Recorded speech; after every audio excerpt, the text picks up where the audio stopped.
Well, here we go again in my primer dust bowl. Good side of that is the weather's turning kind of nice, kind of warm, so I'll be able to blow this place out. Clean all the thick stuff out anyway. So what we're doing today is we are playing with masking tape. And I know I mentioned that this hood was high when it was on the car in the last video. And Ralphie and I had a talk about it last night, and he kind of said, no, you went this far, you got to fix the hood too. So here I am. So what I did is, before I took the hood off the car, is I wrapped tape around this front edge and then just rolled it over. And then I marked a line where that header panel meets the hood, and that's how much the hood was high. So then I just took a razor blade, peeled this edge up, and cut it all off flush with the top of that hood. And after that, I then put 3 rows of masking tape from this edge working back. So the first row, all it's there for is space. So now that I've got my other 2 rows on, I can peel that one. And I'm going to blend from this line on the hood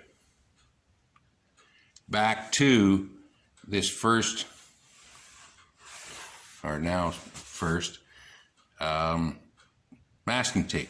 So what that will do is it will bring me down to my height where this is going to meet the header panel. And what it's going to do with that is it's going to leave me a slight ridge all the way across the hood.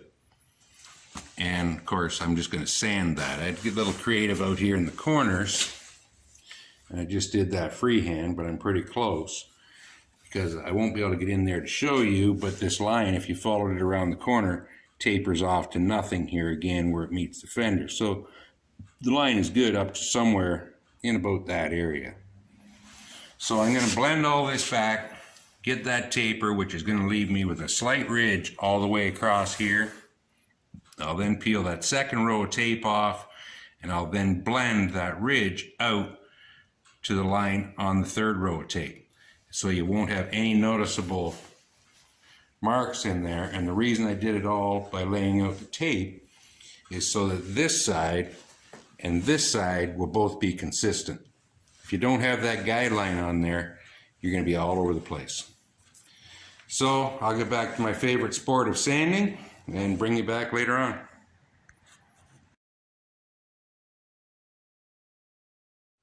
So back again, what I used actually to shape that with was medium-sized block with 80 on it. And then went over top of that with the longboard with some 220. But as you can see, down right to my line. And by doing it with the tape on the top side, it keeps you consistent so that you're not all over the place up and down. It'll keep you in a straight line, so then you know where you got to knock down.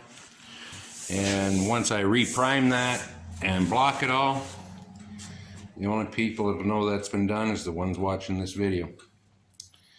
So I'm not sure what I'm up to next after I finish this other side. Probably put that hood on one more time. Just double check it and reprime it.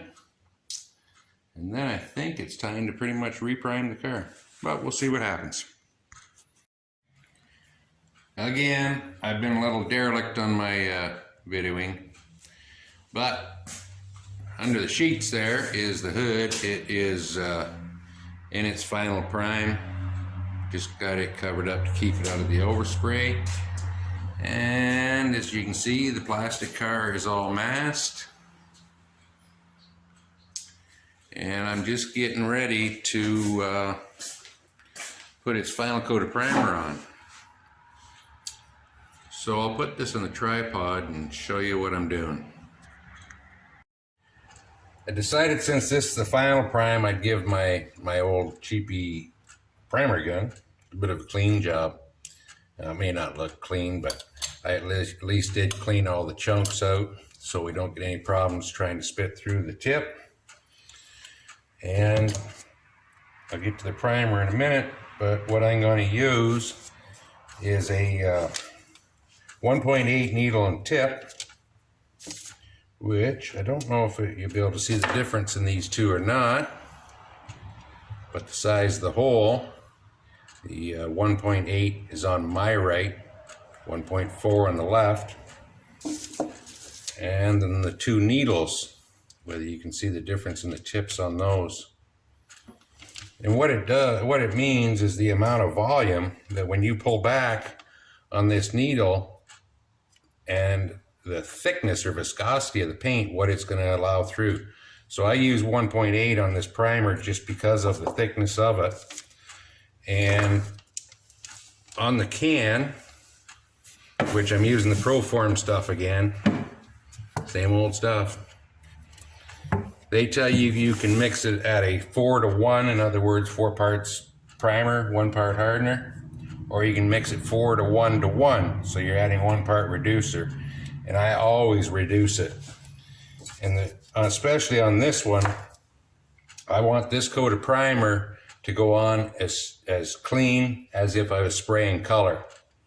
So if you're going any bigger than a 1.8 tip, really what you're doing is you're shooting undercoating. You're not shooting primer. So if it's any bigger, just don't do it.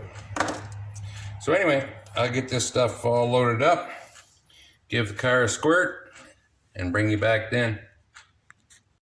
A couple hours later, she's all gray again. We'll do the 360 walk around. I gotta say, I've looked it over fairly close. Pretty happy. All the lines are nice and straight. Nothing that I missed on my 7 or 8 final times around.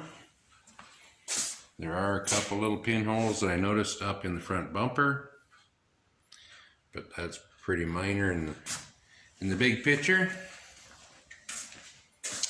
So we'll let this thing sit and dry overnight, and then all that leaves me with is probably a couple of days worth of sanding. So till then, thanks for watching, and catch you next time.